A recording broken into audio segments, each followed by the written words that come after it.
Pagbalik niya sa kanila ay nagpapahinga na sa sariling silid ang kanyang madrasta. Ang mga tirang ulam lang ang niligpit nito at nakatambak pa rin sa komedor ang kanilang mga pinagkainan. Ano nga ba ang dapat niyang asahan? Hindi naman nagliligpit o naghuhugas ng pinggan sa kanila ang tita Maricar niya. Mabilisan na lamang niyang niligpit ang mga iyon at hinugasan. Naghahanda na siyang matulog nang mag-text sa kanya si Joy. I'm happy your stepmom let you to attend the party. It's a miracle. Punta ka dito, Tom, 7 a.m. Pili ka ng suot mong dress. Nakabili na kami ng stepmom ko. Di ko nga gusto pero wala akong magawa. Siya pumili. Kung may shawl ka black or cream or puti, pahiramin mo naman ako. The dress was too revealing. Sumagot din naman kaagad ito ng halatang nangaasar. Ayaw mo nun? Makikita ng madla na magandang katawan mo. Don't worry, I have one cream shawl. Bigay ko sa'yo bukas. Why did you bring that guy here nga pala? Surprise me doon Alam ko magugustuhan mo siya. Mabait yon. He's also funny and friendly. Di mo siya crush? Napangiti si Camille kung tama ang basa niya sa kanyang kaibigan. Type nito si David, ngunit inaalam muna nito kung hindi siya kaagaw. Nope, I like his cousin, but you know already na bawal pa akong kagusto sa guy. Not when my stepmom's still around.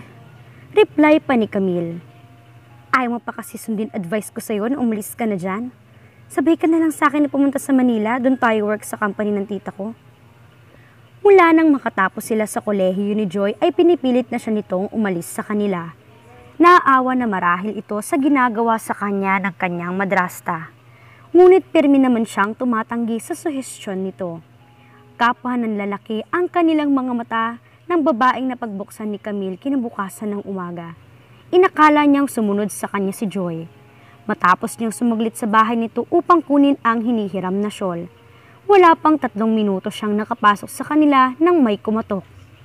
Napagbuksan niya ang isang estranghera na nang makita siya ay tila nakakita ng multo. Siya ang unang nakabawi. Ano pong kailangan nila? I was looking for Maricar. Nakabawi na ito ngunit mataman pa ring nakatitig sa kanyang muka. Pumasok po muna kayo at tatawagin ko siya. Pinaupo niya ito sa nara sofa sa sala. Ano pong pangalan sasabihin ko naghahanap sa kanya? Sabihin mong si Sandra. Iniwan na niya ang babae. Natitiyak niyang noon lamang niya ito nakita ngunit nakapagtatakang tila kilala siya nito batay sa walang puknat nitong pagkakatitig sa kanya. Lumabas naman kaagad ang kanyang madrasta matapos niya itong tawagin. Nagyakapan ang dalawang babae at nagbeso-beso pa. Inutusan siya ng kanyang madrasta na maghainan ng almusal para sa mga ito. Nauna na siyang kumain kanina dahil papasok pa siya sa Acosta Farms. Mabilis niyang inihain sa hapag ang niluto niyang almusal. Tatawagin na niya ang mga ito nang maulinigan niya ang sinasabi ng babae. Nakita kami sa Liverpool 3 months ago. Pauwi na raw siya sa Pilipinas. Nabanggit niya sa akin na dadalaw raw siya rito sa Bukidnon. Ay nabalitaan ka na ba tungkol doon? Wala. Maikling sagot ng kanyang madrasta. Parang asiwa ito sa paksang sinasabi ni Sandra. May plano ka bang ipaalam ang tungkol sa anak niya kung sakaling mapunta siya rito? Umiling ang tita Maricar niya. She's still her daughter, Maricar. She may not know where her child is, but you can never hide that forever. Bumakas ang iritasyon sa mukha ng kanyang madrasta. Shh! Mamaya natin pag-usapan ng tungkol dyan, pwede ba? Minabuti niyang bumalik sa komedor bago pa siya mahuli ng mga itong nakikinig. Nang muli siyang bumalik sa sala, malalakas na ang yabag na ginawa niya. Nahinto sa pag-uusap ang mga ito. Nakahain na po, tita. Maiwan ko na po kayo. Papasok na ako. Sige. Sige, umalis ka na at baka maliit ka pa. Halos ipagtabuyan siya nito palabas. Naintriga na tuloy si Camille. Habang daan, paulit-ulit na nagre-replay sa isip niya ang narinig niyang pag-uusap ng dalawa. May kakaibang kaba na hatid sa kanya ang sinabi ni Sandy. Wala na si Sandy sa bahay nila nang umuwi si Camille ng hapong iyon. Mag-shower ka na. Salubong sa kanya ng tita Maricar niya, hindi pa man siya nakakapanhik sa kabahayan. Bilisan mo at pupunta tayo ngayon sa parlor. Bakit po? Paaayusan kita. Mahina ka talagang babae ka. Iniwas niya ang tingin sa mabalasik nitong anyo. Ano naman kaya ang nagpainit sa ulo nito? Tumalima na lamang siya. Walang customer sa parlor na pinuntahan nila kaya naayusan kaagad sila. Hindi siya makapaniwalang magtatransform siya ng ganoon matapos maayusan. Tanggap na niyang plain looking siya. Iyon ang madalas ipaunawa sa kanya ng kanyang madrasta sa maraming pagkakataon. Ngayon ay buhay na buhay ang malalaki niyang mata kahit hindi naman makapal ang eye makeup niya. Naging prominente rin ang maliit at matangos niyang ilong. At dahil sa lipstick na inapply sa kanya ng beautician, lalong nakita ang makukurbang labi niya. Nakakainganyo kong ayusan. Wika ng beautician. Lalo kang gumanda. Kailangan lang mawala ang lungkot yan sa mga mata mo. Umiti ka naman. Pinagbigyan niya naman ito. Ngiti na ba yan? Pilit na pilit? Hindi na lamang niya ito pinansin kahit siya ay humahanga ngayon sa kanyang sarili. Tahimik siyang naupo sa isang panig ng parlor upang hintayin namang matapos ang pag-aayos sa kanyang madrasta. Dakong alas 7 ng gabi nang bumusina sa tapat nila ang van ng mga Acosta. Hindi na napigilan si Camille ng kanyang madrasta nang paglabas nila ng bahay ay kaagad niyang ibalabal sa katawan ang shawl na hiniram niya kay Joy. Si David ang bumaba para sunduin sila. Good evening po tita and Camille. Bati nito sa kanila na malugod naman nilang ginantihan. Tumingin sa kanya ang mga mata ng binata. Wow! Ikaw ba talaga yan, Camille? Ang swerte naman talaga niya.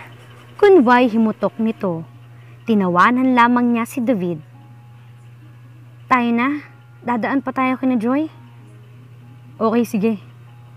Nagtaka siya nang pagkatapos na makaupo ng tita Maricar niya sa gitna ng van, ay igiya naman siya ni David na maupo sa passenger seat sa harapan. Nagtama ang mga mata nila nang noon ay nakaupo sa driver seat na si Franco, tulad ni David kanina. Pinagmasdan din siya ng humahanga nitong mga mata. Ngunit sandaling-sandali lamang iyon dahil kagyat na napalitan ng isang impersonal na ngiti ang ekspresyon nito. Ikinalito niya iyon. Ngayon lamang siya nito tiningnan ng ganon. Grabe, Camille. I can't believe my eyes na makita kitang pumapasok sa gate namin. Ang ganda-ganda mo. May kasama pang padyak ang sinabing iyon ni Clarice nang magbatian sila nito. Marami ng tao sa loob ng malawak na lawn ng mga Zaragoza kung saan ginaganap ang pagtitipon. Sina Franco at David ay sinalubong ni Albert at dinala sa grupo ng mga kalalakihan. Ang tita Maricar naman niya ay nagtuloy sa kinatatayuan ng mga magulang ni Albert. Ikaw lang ba? Kung ako nga, asampal ko pang sarili ko bago ako nakumbinsi kanina na ito nga si Camille. Saad naman ni Joy. Salamat sa inyong dalawa pero naaasiwa na ako sa mga papuri ninyo. Tugon niya. Sabihin na lang natin magaganda tayong tatlo ngayong gabi. Nagtawanan ang mga ito. Natuwa siya nang hilahin siya ni Clarice at Joy palayo sa kanyang tita Maricar. Grabe ha, sinundo pa kayo ng mga pinsan ko? Sabi ni Clarice nang malayo na sila sa karamihan. Magaling talagang makasite na magagandang babaeng dalawang yon. Tell me, sino bang gusto nyo?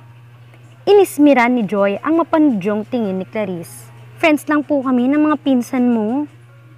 Wow, defensive agad ng isang to. Ganti naman ni Clarice kay Joy.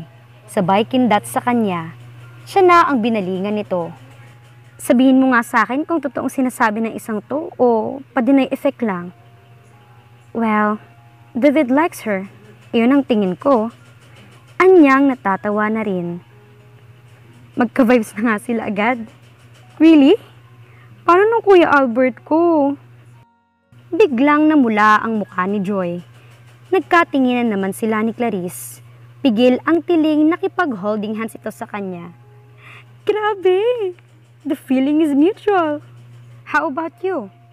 Mukhang kakaibang tingin sa'yo ng arrogant at mysterious bachelor ng mga Acosta. Maya-maya ay baling ni Clarice sa kanya. Tama ka, Clarice. Ang isang yan ang may malaking potensyal na makuha si Franco.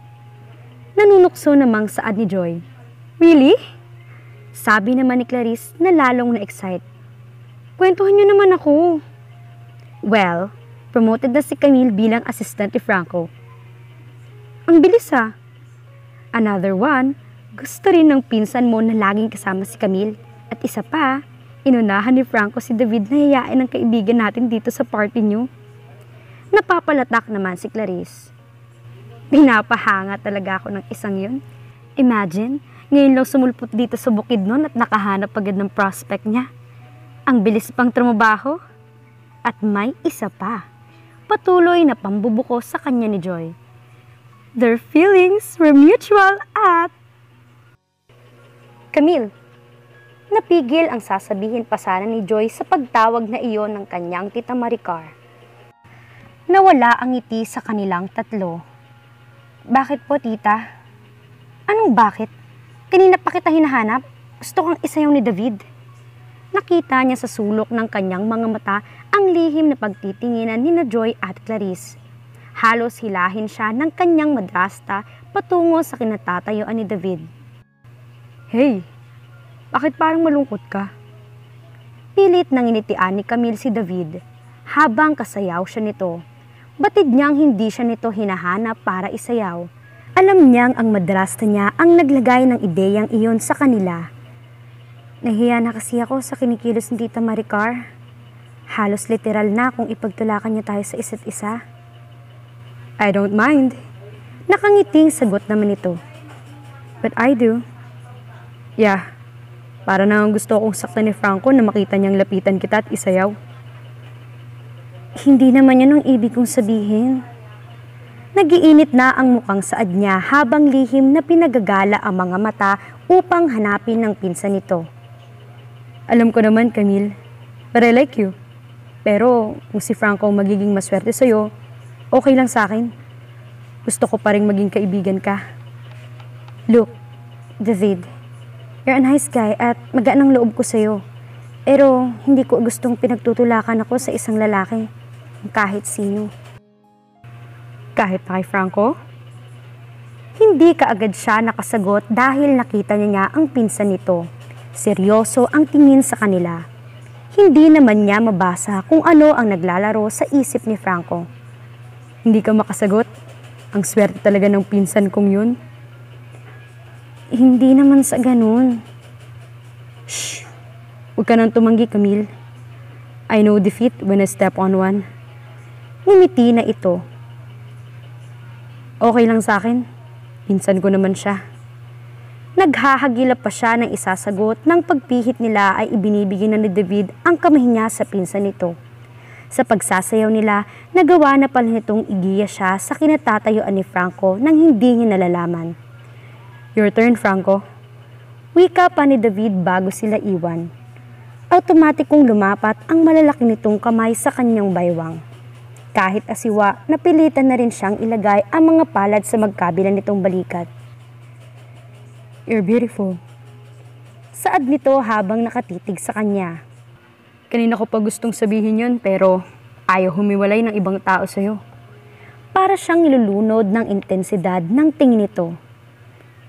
You look great too. Nakapa niyang sabihin, lumawak ang ngiti ng binata. You think so? Nakasuot ito ng light-colored shirt na pinatungan ng dinner jacket. Para bang ordinaryo lamang para dito ang get-up na iyon. It looked fit and comfortable on him. He also smelled great. Nanunuot sa kanyang ilong ang mabangong samyo ng ginamit itong panlalaking kolon. At the same time, tumatama rin sa kanyang muka ang mainit at mabango nitong hininga. Parang gustong manlambot ng kanyang mga tuhod.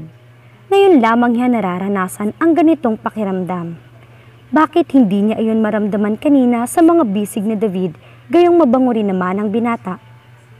Everybody thought so. Tugon niya. At the moment, ang opinion mo lang importante sa akin. Hinapit siya ni Franco at dahilan para magkalapit ang kanilang mga katawan. Bahagya naman niya itong itinulak. Ibig niyang magpanik nang makitang nakatingin sa kanila ang seryosong mukha ng kanyang madrasta. Please, Franco, nakikita tayo ni Tita Maricar. Hindi ka ganyan kaninang kasayaw ka ni David. David and I were dancing with respectable distance. Naiinis na niyang saad. Pero gusto kong ganitong kalapit sa'yo. Closer, if possible. Seryoso ang tinig nito. Kinontrol ni Camille ang kanyang emosyon. Napatingin siya sa mga mata nito. May kislap na ng amusement doon.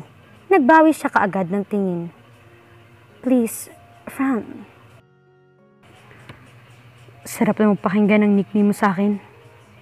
Nanunuksang turan nito. Believe me, Camille. I need to do this para iluyo ka sa paningin ng iba. Sumulyap ito sa kanyang harapan. Saka lamang niya naunawaan na hantad na pala iyon dahil humulagpos ang shawl na itinakip niya roon. Hiyang-hiya, pasimple niyang tinakpang muli ng shawl ang kanyang harapan. Niluwangan naman ito ang pagkakayakap sa kanya. Bakit ba takot na takot ka sa stepmother mo? Sinasaktan ka ba niya? Hindi. Itinutok nitong muli ang mga mata sa kanya. I don't believe you. At least, not physically. Gusto mong lumayo sa poder niya? I can't. Bakit? Pumormal ang mukha nito. His voice was laced with censure. Wala ng father mo at stepmother mo lang siya. Hindi pa magandang treatment sa'yo. She's the only family I've got. I see. Sandali itong nanahimik, tila pinag-aaralang mabuti ang susunod na sasabihin. Pero kung mag-aasawa ka, mapipilitan kang umalis sa poder niya, right? Oo, pero baka hindi na ako mag-asawa. Why? Usisa nito na may pagkakunot pa ng noo. Ayaw niya akong paligawan. Kayong dalawa lang ni David ang tanging mga lalaking nakalapit sa akin ng ganito. Namangha ito. For a first-timer, danced excellently. Madalas lang akong turuan ni Joy kapag hindi nakikita ng stepmother ko. Muli siya nitong hinapit. Believe me, Camille. Mag-aasawa ka. Wika nito malapit ng kanyang tainga. May kaaya-ayang pakiramdam na lumaganap sa kanyang puso sa sinabi nito. It sounded like a promise, almost like a prophecy, and she found herself hoping. Hindi na siya nakatutol nang ilapit nito ang baba sa kanyang ulo na tila nakayakap na siya sa binata. Ano ang kahihinatnan ng pagkakalapit ni Franco at Camille? Abangan sa susunod na kabanata. Please like and share, subscribe for more updates. Maraming salamat po.